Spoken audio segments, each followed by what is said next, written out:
téléspectateurs, que Dieu le Tout-Puissant vous bénisse. Comme vous le savez, les JMJ 2022 ont été célébrés à travers les diocèses du Sénégal le 19 et 20 novembre courant. Célébrés comme il le faut dans tous les diocèses. Pour le diocèse de Ziguinchor, c'était à Brin. Pour Kolda, c'était à Vélingara. Pour Kaolack, ils étaient à Karang. Pour Saint-Louis, ils étaient à Richard Toll. Pour Thiès, à Lala. Et pour l'archidiocèse de Dakar, ce fut à Diamniadio, au beau stade d'Arena Dakar. Toutes ces célébrations eucharistiques ont été précédées de veillées de prière. Veillée de prière le samedi soir. Votre émission, Parole, Vie et Foi, revient pour vous sur la veillée organisée par la paroisse universitaire Saint-Dominique. Nous reviendrons sur les paroles et messages très forts. Suivons. Il descendit sur la terre, mais les hommes l'ont rejeté. Ils l'ont cloué au calvaire, mais Christ est ressuscité. Christ est roi, Christ est roi, Christ est roi, est roi.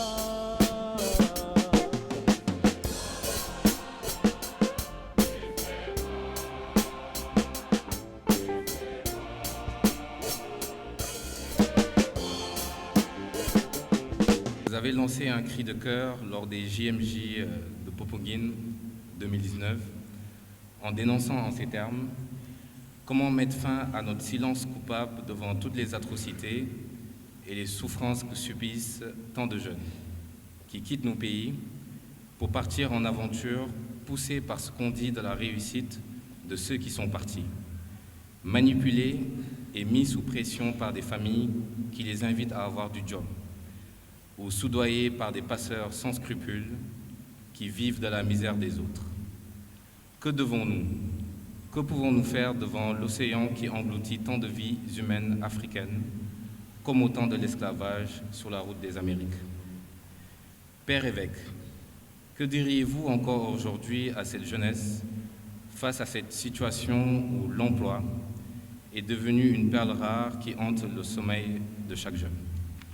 Étudier, trouver un emploi, c'est pas facile.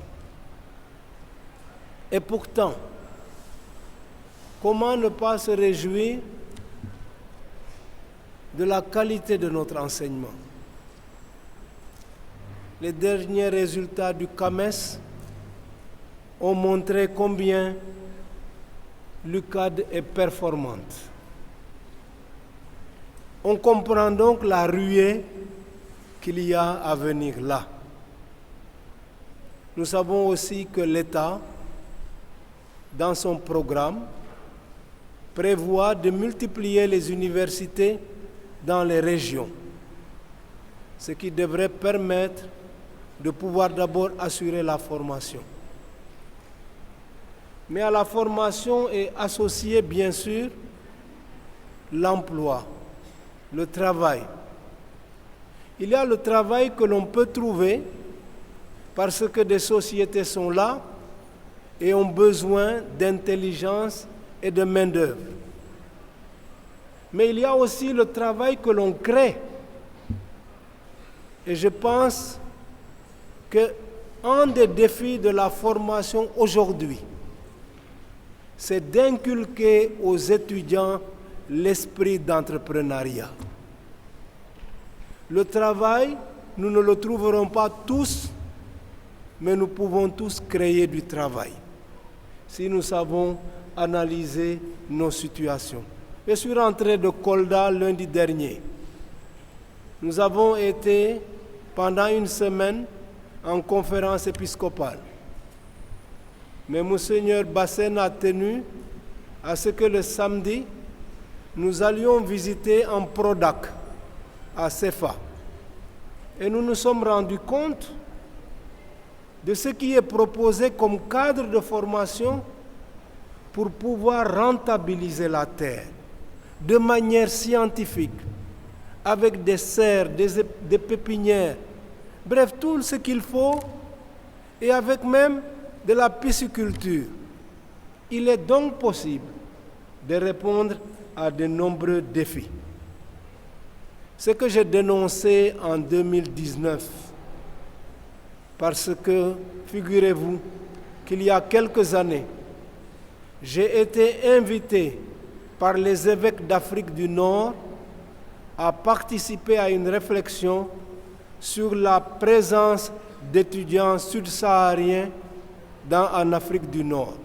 Que faire avec ces nombreux étudiants qui forment aujourd'hui d'ailleurs la grande majorité de la communauté chrétienne en Algérie, en Tunisie et au Maroc. Mais ces jeunes qui sont là n'ont qu'un rêve, c'est de traverser la Méditerranée et d'aller de l'autre côté. Alors comment accompagner ces jeunes?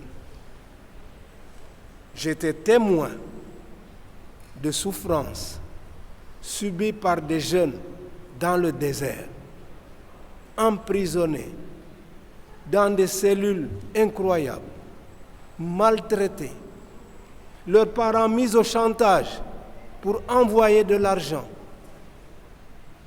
Et quand par hasard, vous arrivez encore à embarquer dans un navire ou dans un bateau pneumatique, vous n'avez pas la garantie que vous allez arriver de l'autre côté. Vous pouvez périr dans un naufrage.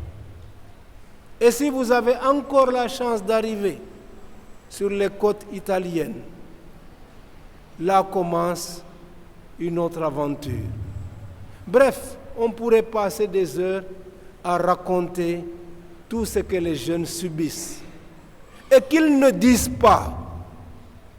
Il faut qu'ils osent dire ce qu'ils endurent pour dissuader nos jeunes d'aller se sacrifier. Ce n'est pas la bonne solution. C'est ce qui nous a amenés, nous évêques du Sénégal, à écrire il y a un peu plus d'une année une lettre sur l'émigration.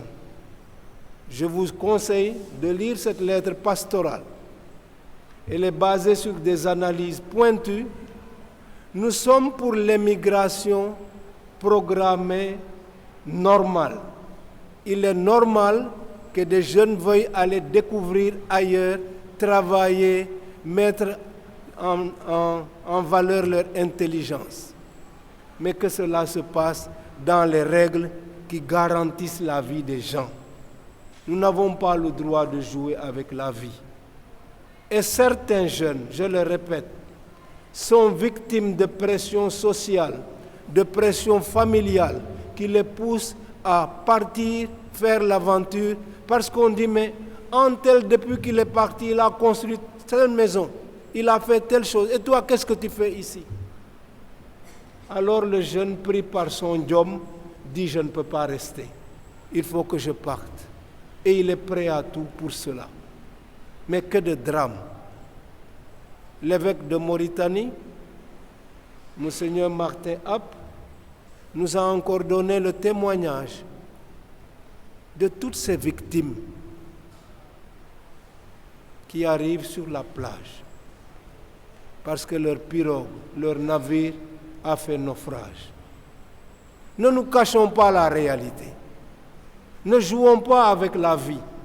C'est le meilleur capital que nous avons. Je vais terminer par là. Dans une affiche de l'UNICEF, on demandait à un enfant, qu'est-ce que tu veux être quand tu seras grand? Et il a répondu, je veux être vivant. Alors, choisissez la vie et non pas la mort.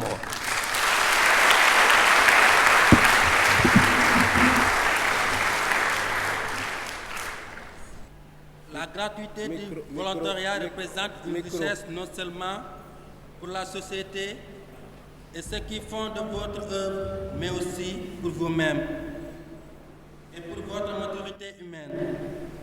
Cet engagement doit habiter et remplir le cœur d'un catholique. Changalais, ce service à communauté. Excellence, avec l'évolution politique de notre pays, que direz-vous à vos enfants qui aspirent à entrer dans ce milieu et quelles sont les conduites à adopter pour mener cette noble tâche? Chers amis, si vous êtes ici, c'est parce que vous êtes engagés. Engagés au nom de votre baptême. Engagés dans l'Église, mais engagés aussi dans le monde. À la fin de chaque messe, nous sommes envoyés en mission. Quand on nous dit « allez dans la paix du Christ », c'est en fait missa, c'est la mission. Envoyés en mission. Et aujourd'hui, de manière un peu globale, quand on fait la photographie de la société sénégalaise, les chrétiens sont plus absents que présents dans le milieu politique. Quelles en sont les raisons? Cela fait des années qu'on en discute. Les chrétiens renvoient la balle aux prêtres, aux évêques en disant « c'est vous qui nous avez mal formés en nous mettant en garde contre la politique ». Et nous, les religieux, on dit « mais non, c'est à vous de vous engager ». Je pense qu'on ne peut pas continuer ce jeu-là. Le premier président du Sénégal, c'était un catholique, dans un pays à grande majorité musulmane. Non seulement il a su s'imposer comme autorité politique, mais il a façonné la texture de notre pays. Et ce que nous sommes aujourd'hui, nous le devons beaucoup à l'héritage du président Senghor, bien sûr, avec ceux qui ont collaboré avec lui. C'est dire donc que nous avons un exemple qui vient de haut et que nous n'avons pas à rester en arrière. Ce que je constate, c'est que nous les catholiques, nous sommes des bons employés des autres, mais nous ne créons pas de l'emploi. Nous sommes honnêtes, nous savons gérer les caisses, nous sommes organisés, nous respectons les horaires, je crois, mais nous n'avons pas d'ambition pour avancer, créer et nous engager. Et on doit guérir de ça. On ne peut pas continuer à être en arrière. Notre identité chrétienne commande que nous soyons des leaders. Or, j'ai peur d'une chose aujourd'hui. Nous avons beaucoup de mouvements spirituels et je m'en félicite. Il y a de ce point de vue d'ailleurs une qualité spirituelle qu'on rencontre chez les fidèles qui m'épate beaucoup. J'en suis très édifié.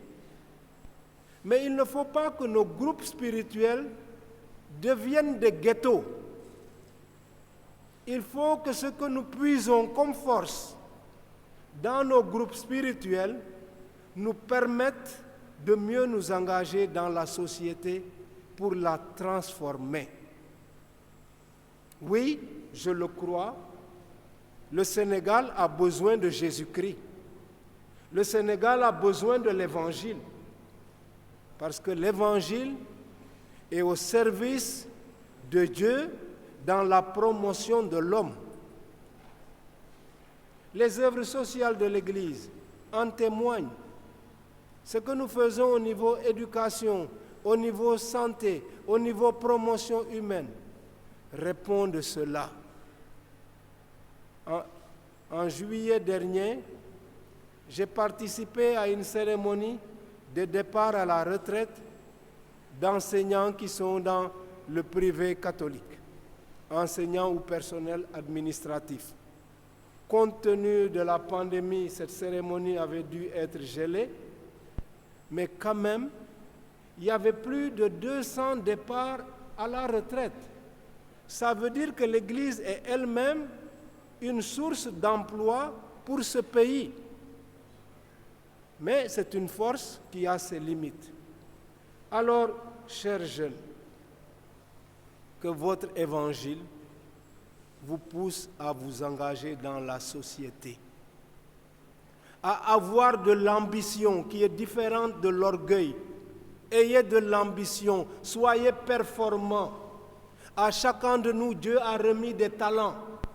Et quand arrivera la reddition de comptes, nous devrons dire de ce que nous avons fait, des talents que nous avons reçus. Alors ne restons pas timorés, ne restons pas timides. Ce pays a besoin de chrétiens.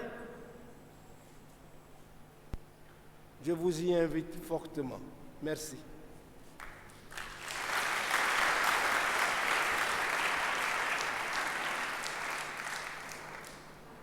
Cher Père évêque, cher Père curé, chères autorités, frères et sœurs en Christ, bonsoir.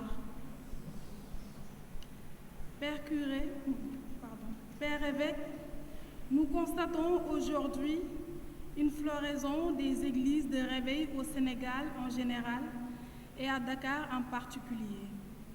Nous avons aussi noté une affluence des jeunes chrétiens vers ces églises qui, dans la majorité des cas, ont un enseignement antimarial et qui poussent de plus en plus de jeunes catholiques à rejeter le chapelet et les dévotions mariales.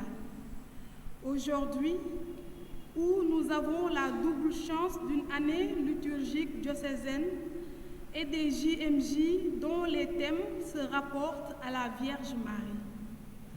Père évêque, que pouvez-vous donner comme disposition aux jeunes face à cette panoplie d'enseignements critiques sur la Vierge Marie et sa place dans la vie chrétienne?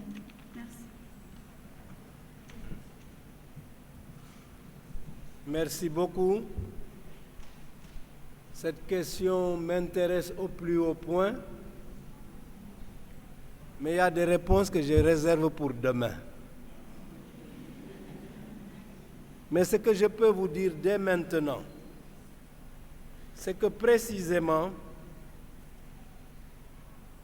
dans les différentes motivations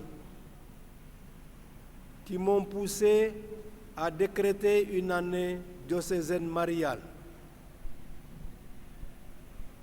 j'ai besoin de créer le cadre d'un certain nombre de rectifications doctrinales. Parce que je sais précisément que des jeunes sont victimes de déviations doctrinales dans leur fréquentation, dans le prosélytisme qui se manifeste de mille et une manières. Vous avez une telle faim spirituelle que vous allez à tous les râteliers. Et alors, avec tous les risques que cela comporte, et comme vous n'avez pas forcément la formation théologique pour répondre à ce qu'on va vous dire, vous finissez par croire que dans l'Église catholique, on vous a raconté des histoires. Et vous passez de l'autre côté. Je connais des histoires comme cela. Des gens que j'ai connus, fervents catholiques, qui du jour au lendemain disent « on nous raconte que des histoires à l'Église catholique ». Maintenant, nous avons la vérité.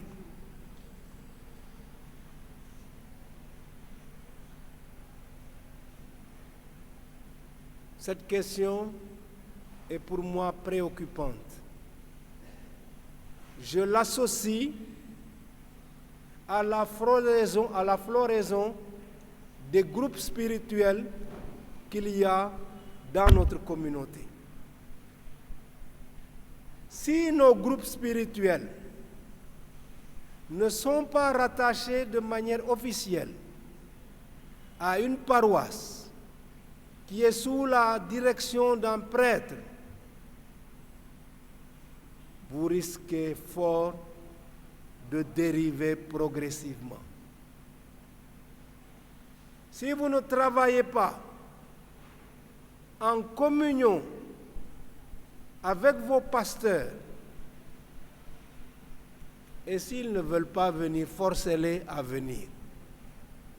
S'ils ne veulent pas venir, venez dire, Monseigneur, il y a tel prêtre dans ma paroisse, il refuse de venir nous encadrer. Venez me le dire. Vous en avez le droit.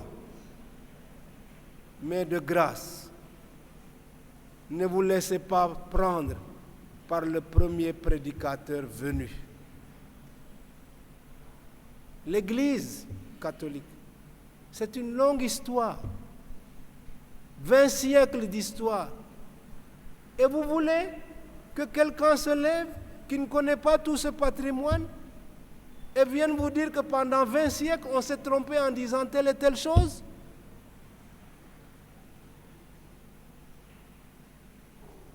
L'enracinement, plus on se rapproche de la source, plus on est sûr d'être fidèle à Jésus-Christ. Alors il ne faut pas que le goût de la nouveauté vous tourne la tête. D'ailleurs, n'est-ce pas ce que Paul dit dans la deuxième lettre de Timothée? Viendra un temps où les gens auront tellement besoin d'entendre des choses nouvelles qu'ils croiront à des fables de toutes sortes.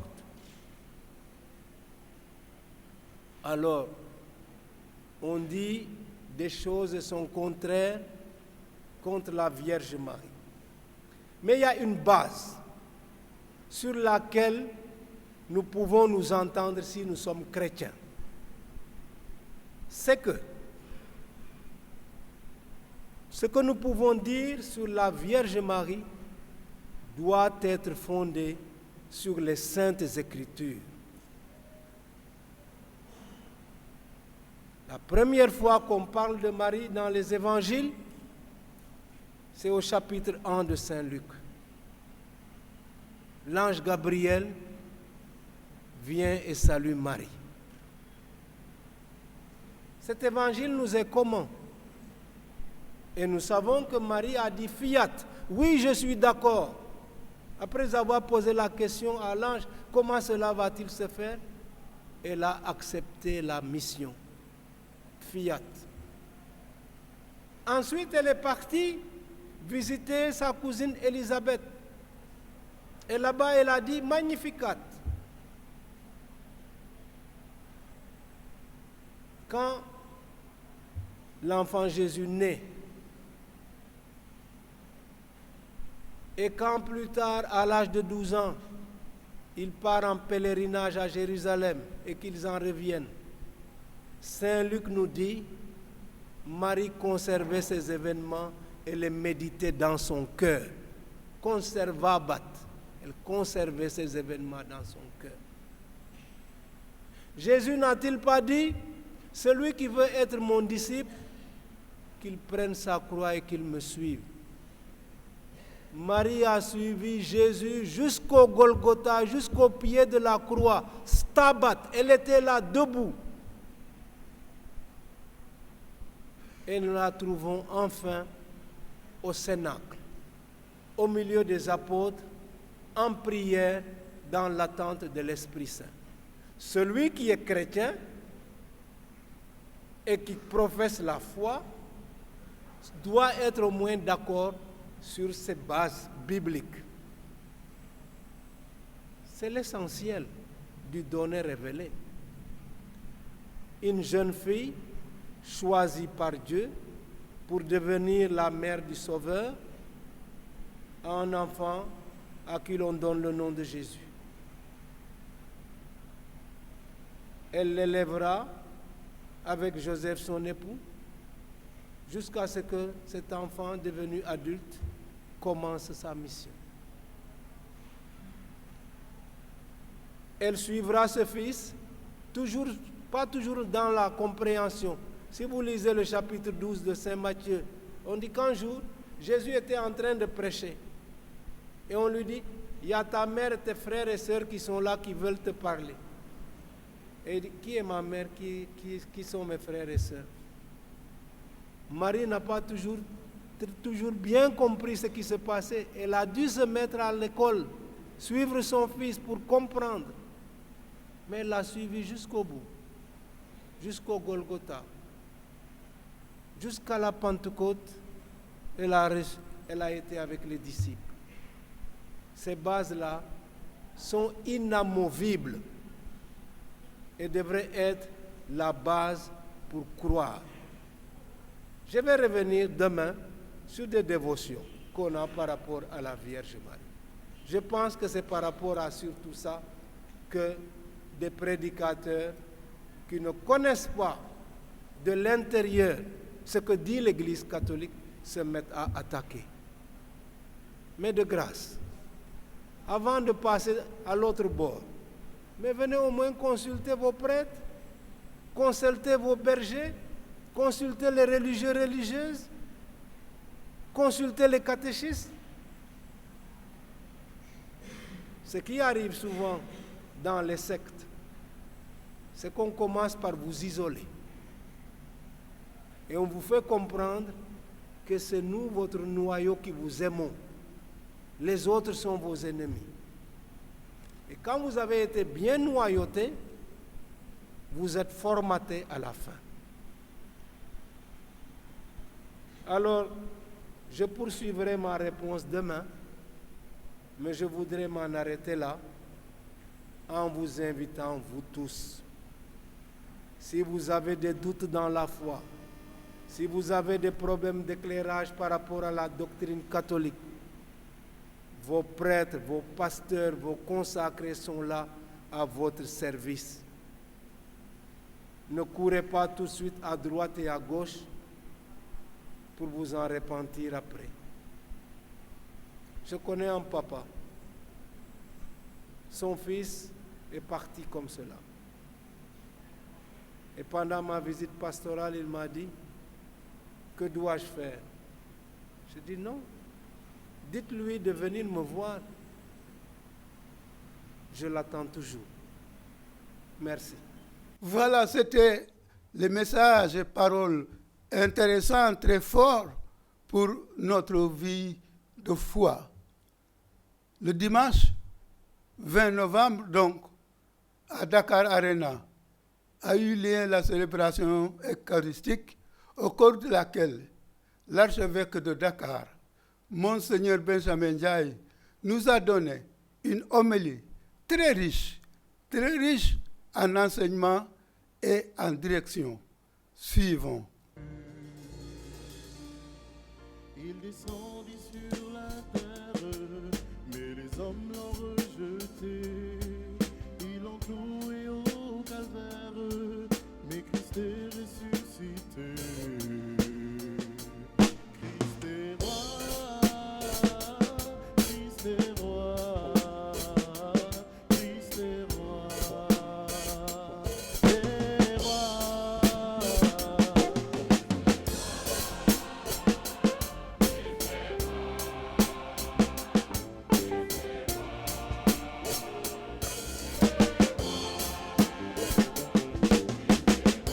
Le Seigneur a visité son peuple.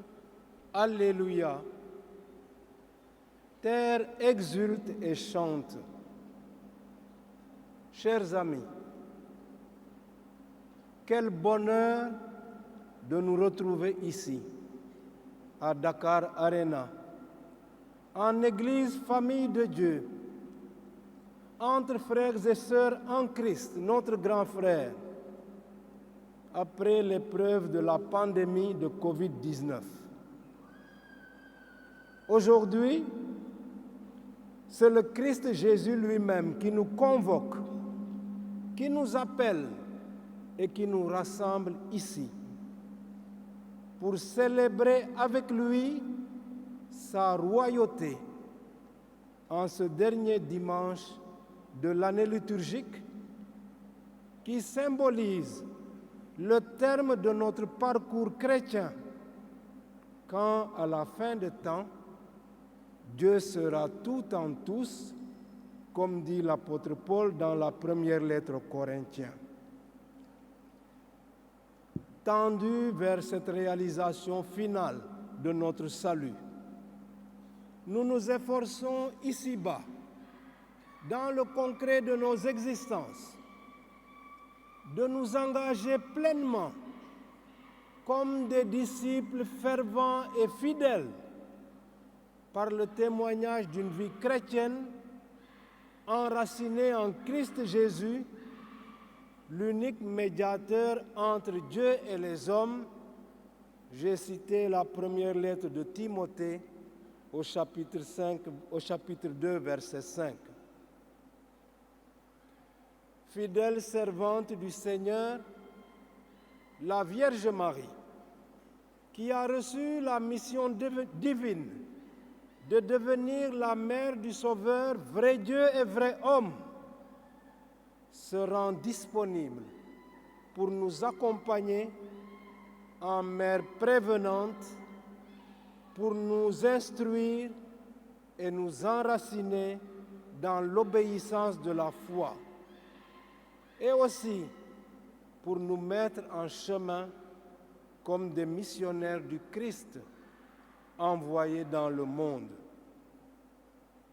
Marie se leva et s'en alla en hâte. Tel est précisément le thème que nous propose le pape François pour ces journées mondiales de la jeunesse, en se référant à la scène évangélique de la Visitation.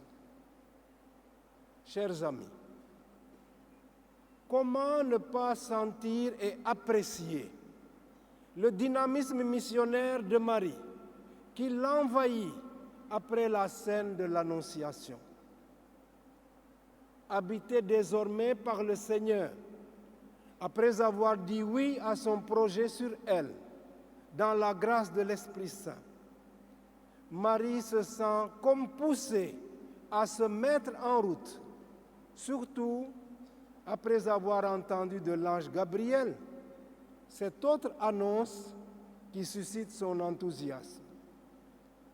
Voici que dans sa vieillesse, Élisabeth, ta parente, a conçu elle aussi un fils et en est à son 6e mois, alors qu'on l'appelait la femme stérile. On comprend l'empressement de Marie, qui part en toute hâte pour gravir les monts de Judée afin de rendre visite à sa cousine Élisabeth. Son oui au projet de Dieu se prolonge ainsi dans la mission à travers la scène de la Visitation. Sa destination, le village d'Ain Karem, d'après la tradition, va être le lieu d'une rencontre exaltante entre elle et Élisabeth, les deux futures mères qui portent en elles les promesses du salut à venir. Magnifique scène évangélique de la Visitation, qui nous éblouit et nous édifie par son message de vie. La vie naissante dans le sein de Marie par l'action de l'Esprit Saint, la vie en pleine croissance dans le sein d'Élisabeth, qui en est à son 6e mois, alors que tout semblait pourtant irréalisable, car rien n'est impossible à Dieu. Les messages échangés par Élisabeth et Marie nous invitent à la louange et à l'action de grâce pour célébrer les merveilles de Dieu. Comme vous le savez, chers jeunes qui êtes engagés par le Christ, avec le Christ et pour le Christ dans son Église, nous avons choisi de vivre une année mariale diocésaine.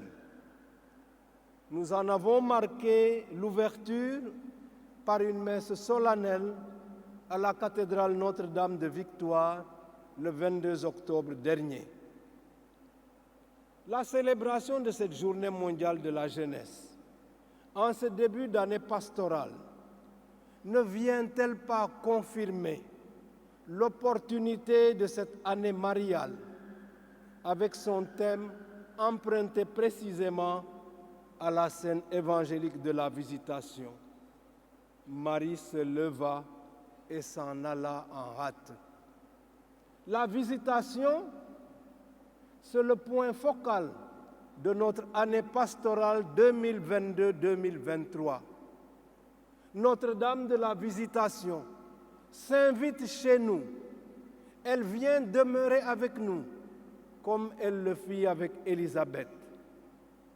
Elle ne vient pas seule. Elle nous apporte le Sauveur, conçu en son sein par l'Esprit Saint.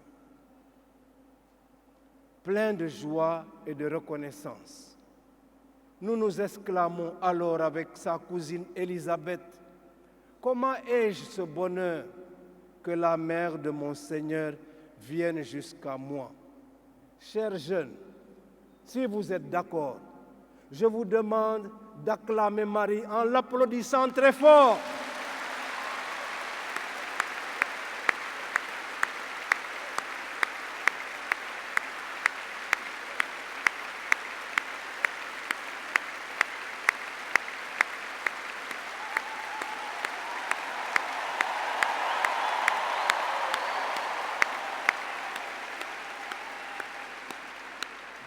Que tu es belle, ô Marie, qu'à ton sourire vient illuminer nos visages. Ô Marie, tu es notre mère, soutiens nos efforts pour aimer nos frères.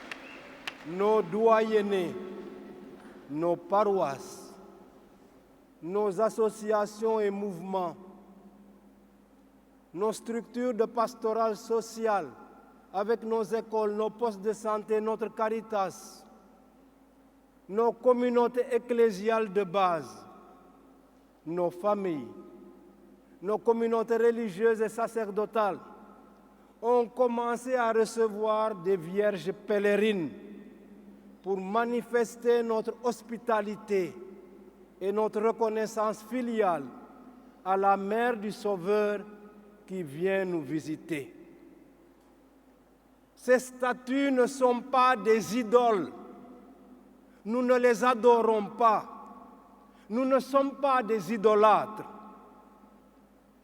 Dans le vécu humain de notre foi, ces vierges pèlerines, comme d'autres images et objets, sont des moyens matériels pour soutenir différentes expressions de notre piété.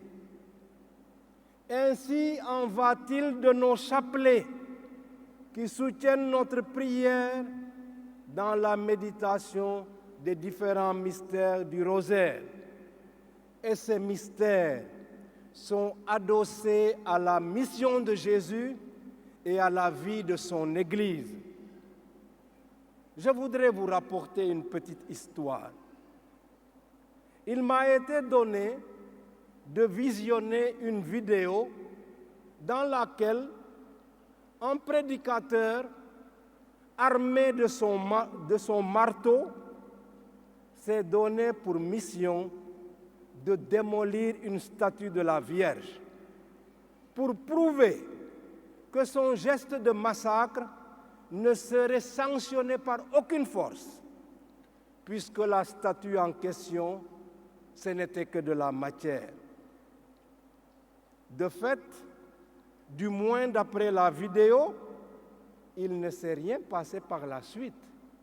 Mais je ne connais pas la suite. Le raccourci de la démonstration du prédicateur est sans aucun doute saisissant. Il peut nous rappeler, dans l'histoire de l'Église, la querelle qui a opposé les partisans et les adversaires des images pieuses.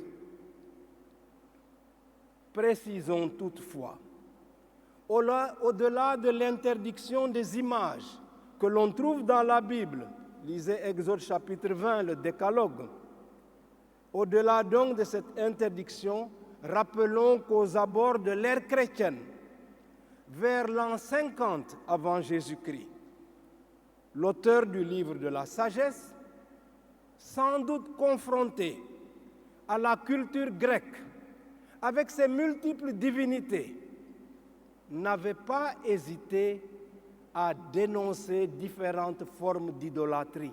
Vous pourrez relire les chapitres 13 à 16 du livre de la sagesse. Mais l'auteur de ce livre, évoquant alors le signe biblique du serpent de bronze que le Seigneur avait fait façonner à Moïse pour lutter contre la morsure de serpent dans le désert, l'auteur du livre de la sagesse apporte cette précision importante. Il dit « Quiconque regardait le serpent fabriqué par Moïse n'était pas sauvé par le serpent, mais par toi, Dieu sauveur. » N'est-ce pas là alors reconnaître que l'objet de piété, quand on en saisit bien le sens et la fonction, peut nous aider à nous tourner vers Dieu, l'unique Sauveur. Parce que nous sommes des êtres sensibles. Nous sommes des êtres de chair et de sang. Le contact avec la matière permet de nous élever, mais nous n'adorons pas pour autant la matière. Chers amis, nos vierges pèlerines sont des signes pour soutenir notre foi et notre pratique religieuse. Et comme il arrive bien souvent dans les choses de la foi, ce sont les petits et les simples qui ont la bonne intelligence spirituelle, le feeling adéquat pour percevoir le vrai sens des choses de Dieu. Je vais vous raconter deux petites histoires. Je suis parti en pèlerinage en Terre Sainte avec un groupe il y a quelques années. Et il y avait une dame qui, au lieu d'écouter les explications, était tout le temps avec un foulard. Et dès que vous dites « Jésus est passé par là », elle prend son foulard et elle se met à frotter les pierres. Alors moi, un peu intrigué par le phénomène, je lui ai dit, mais madame, qu'est-ce que c'est que ça comme pèlerinage? Au lieu d'écouter les explications que l'on donne, vous êtes là à frotter des pierres. Elle m'a répondu, vous avez étudié. On donne des explications, les croisés sont passés là, les byzantins sont passés ici, les arabes sont passés là. Qu'est-ce que j'y connais? Mais si on me dit, Jésus est passé par là, de maïraï, be mu neex ma.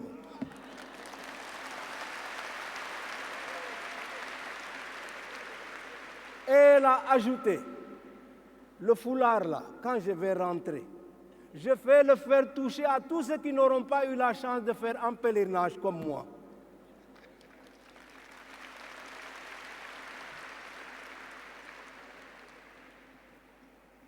Que dire de cet autre pèlerin?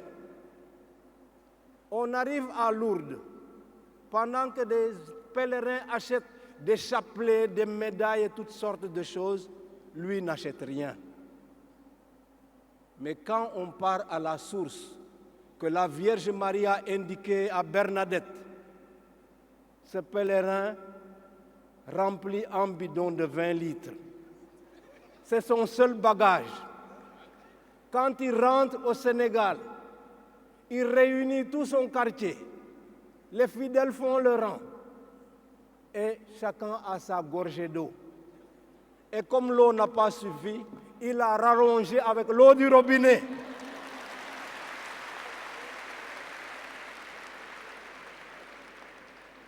Les simples comprennent les choses de Dieu. Souvenons-nous d'ailleurs de l'hymne de jubilation de Jésus. Quand ses apôtres, rentrant de mission, lui font un compte-rendu enthousiaste de leur tournée missionnaire. Ils disent, on a vu même Satan tomber.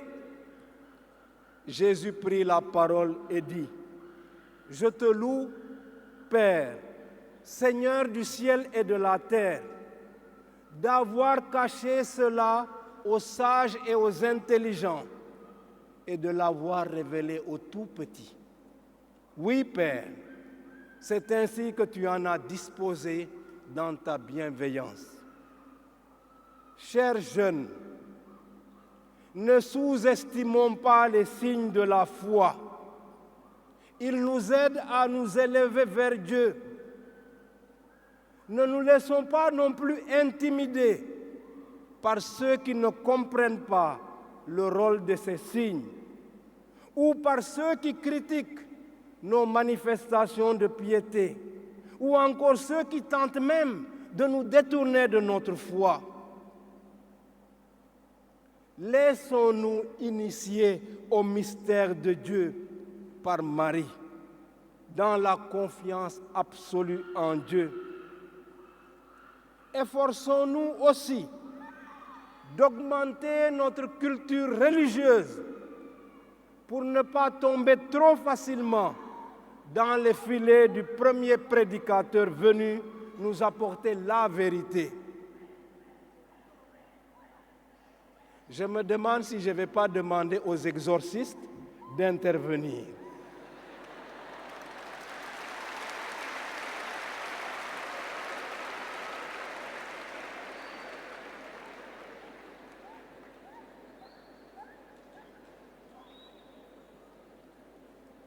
Mariama Muselami dihek Muselami Bonyu sopulon mari kendo pinyo dilanya ay ati akan di sukapina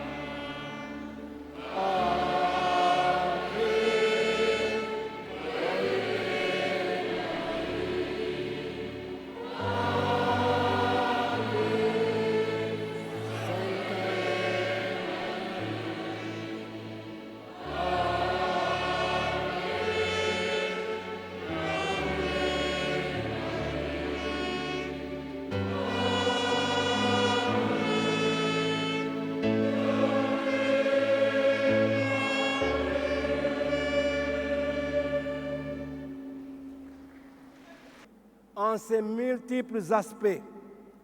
C'est un riche patrimoine dans lequel nous pouvons puiser abondamment si nous faisons l'effort de nous informer et de nous former. Ne venez pas tomber dans le piège d'un prédicateur sectaire dont le mouvement est né hier et qui veut vous détourner d'une foi qui est doublement millénaire.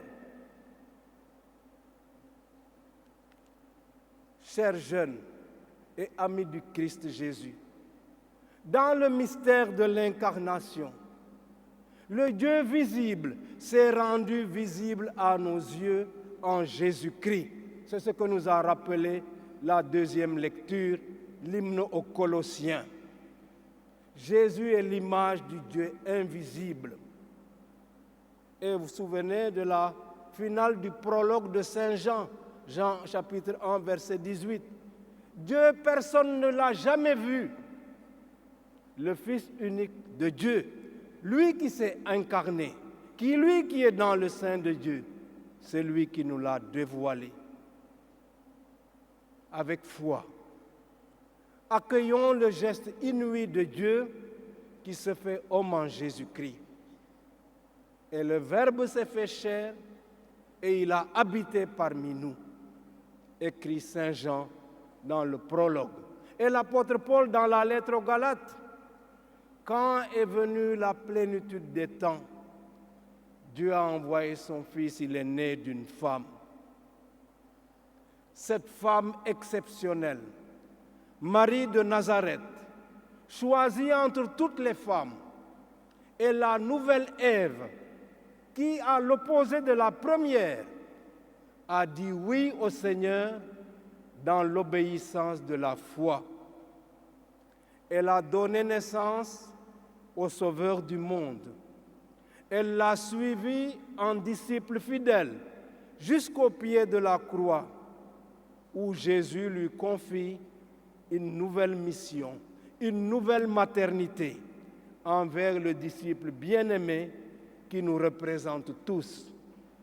Femme, voici ton fils, lui dit Jésus. Et à l'adresse de ce disciple bien-aimé, et pour nous, il y a ce magnifique testament de la croix, voici ta mère. Un testament à recevoir comme le disciple bien-aimé. En effet, à partir de ce moment-là, le disciple prie Marie chez lui. Prenons Marie chez nous, accueillons-la dans nos vies, dans nos préoccupations, dans nos soucis. Hier soir, à la veillée à Saint-Dominique, les étudiants ont fait part des défis auxquels ils doivent répondre aujourd'hui. Mais vous n'êtes pas seuls pour répondre à ces défis. La mère de notre Sauveur vous accompagne. Quand j'étais petit séminariste en Gazobile, il y avait un prêtre, paix à son âme, qui s'appelait Alphonse Ndion. À l'époque, il faisait des émissions à la radio et s'occupait du quartier de Almenco et Wahinan. Il nous a prêché une retraite et il nous disait: n'hésitez pas à invoquer Notre-Dame des bonnes études. Notre-Dame des bonnes études pour avoir une bonne formation, afin de vous développer vous-même demain, de développer vos familles et votre pays. Quand est venue la plénitude des temps, Dieu a envoyé son Fils, il est né d'une femme. Cette femme qui est jusqu'au pied de la croix nous est donnée comme mère, prenons-la. Chers amis jeunes, avec un cœur filial, accueillons donc Marie dans nos vies, à la suite d'Élisabeth et du disciple bien-aimé. Laissons-nous éduquer par elle dans notre existence chrétienne pour vivre en vrai témoin de Jésus-Christ. Quand j'étais à Kaolack, nous avions retenu 5 mots pour parler des attitudes fondamentales de la Vierge Marie. Marie a dit fiat. Oui Seigneur, j'accepte ta volonté dans ma vie. Elle a dit ensuite magnificat. Oui Seigneur, je te loue pour toutes tes merveilles. Ensuite, elle a vécu conservabat parce qu'elle conservait et méditait dans son cœur les événements de sa vie. Ensuite, elle a vécu le stabat. Elle était debout au pied de la croix. Et enfin, orabat. Elle a été en union de prière avec les apôtres dans l'attente de l'Esprit Saint. Laissons-nous donc éduquer par elle dans notre existence chrétienne pour vivre en vrai témoin de Jésus-Christ. Que les différents signes de notre piété mariale traduisent avec notre amour filial notre hospitalité envers celle qui nous apporte le Sauveur pour qu'il demeure avec nous.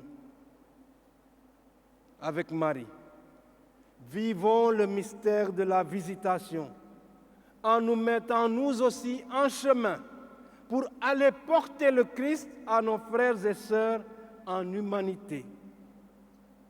Par sa présence maternelle à nos côtés, celle qui est la première en chemin saura nous guider avec la grâce de son Fils Jésus-Christ pour répondre aux défis de notre temps et de notre mission.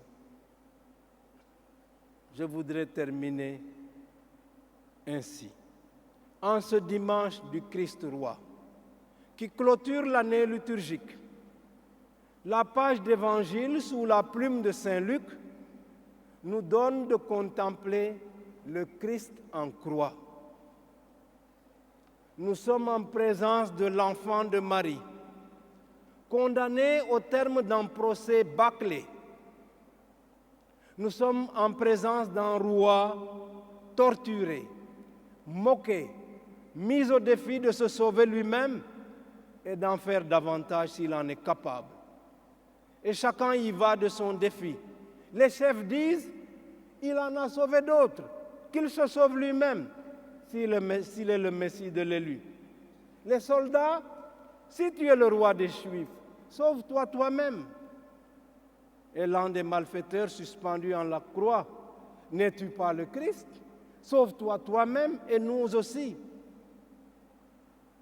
L'abaissement du Christ, jusque dans les tourments d'un supplice cruel, confirme son testament d'amour à ses disciples la veille de sa mort. Ne disait-il pas, « Nul n'a d'amour plus grand que celui qui se dessaisit de sa vie pour ses amis. » En s'incarnant dans la vie des hommes, comme dit l'hymne aux Philippiens, Jésus s'est dépouillé. Il a pris la condition d'esclave. Voilà jusqu'où l'amour invincible du Seigneur l'a conduit. En contrepartie de son abaissement jusqu'à la mort en croix, alors dit l'hymne aux Philippiens, Dieu lui a conféré le nom qui est au-dessus de tout nom, afin qu'au nom de Jésus, tout genou fléchisse dans les cieux, sur terre et sous la terre, et que toute langue confesse que le Seigneur c'est Jésus-Christ, à la gloire de Dieu le Père. Que ce Christ, roi de l'univers, comme me disent mes chères sœurs, filles du Christ roi, que ce Christ règne toujours dans vos cœurs. Que les fidèles de la paroisse du Christ roi de l'univers de Diouroup soient particulièrement bénis aujourd'hui en leur fête patronale. Nous pouvons les applaudir pour leur souhaiter la bonne fête.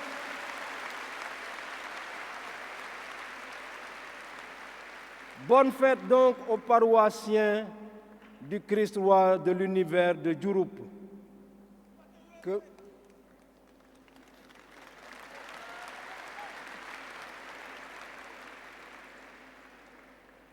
Que Marie Reine, parce qu'elle est aussi reine, qui est célébrée le 22 août, Marie Reine, mère du Christ roi, se montre encore comme notre mère, comme aimait à dire Monseigneur Aloys Cobès. Monseigneur Aloys Cobès a été évêque de la Sénégambie au XIXe siècle. Il a travaillé à promouvoir un clergé indigène, des sœurs indigènes et des frères indigènes. Grâce à lui, nous récoltons aujourd'hui les fruits d'un clergé abondant, des sœurs et des frères qui sont là, parmi les filles du Saint-Cœur de Marie et les frères de Saint-Joseph, et qui participent à la mission de notre Église. Nous avons introduit la cause en béatification de Monseigneur Aloys Cobès à Rome. Alors je vous invite à vous procurer la prière composée à cet effet par les filles du Saint-Cœur de Marie et les frères de Saint-Joseph, par l'intercession de Alois Cobès, vous pouvez obtenir des grâces de la part du Seigneur, qu'il en soit ainsi aujourd'hui et pour les siècles des siècles. Amen.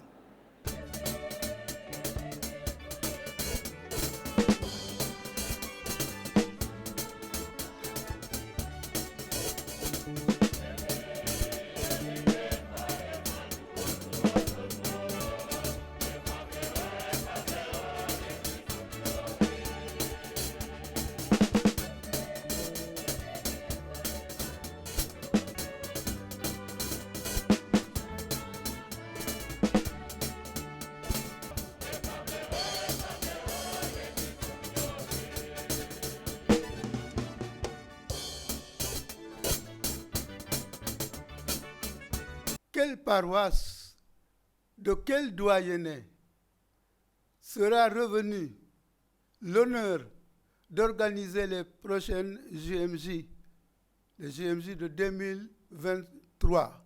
Quelle paroisse, dans quel doyenné? La réponse est donnée par Abbé Sébastien Augustin Diouf, directeur des œuvres de Dakar. Bonjour aux doyennés de Fatick.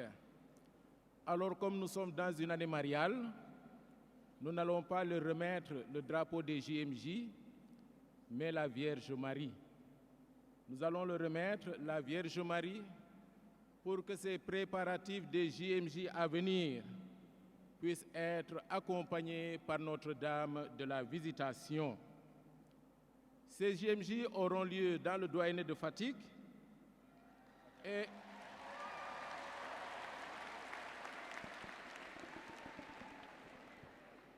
avec une grande providence à la paroisse Christ Roi de Diouroup. De l'univers de Diouroup.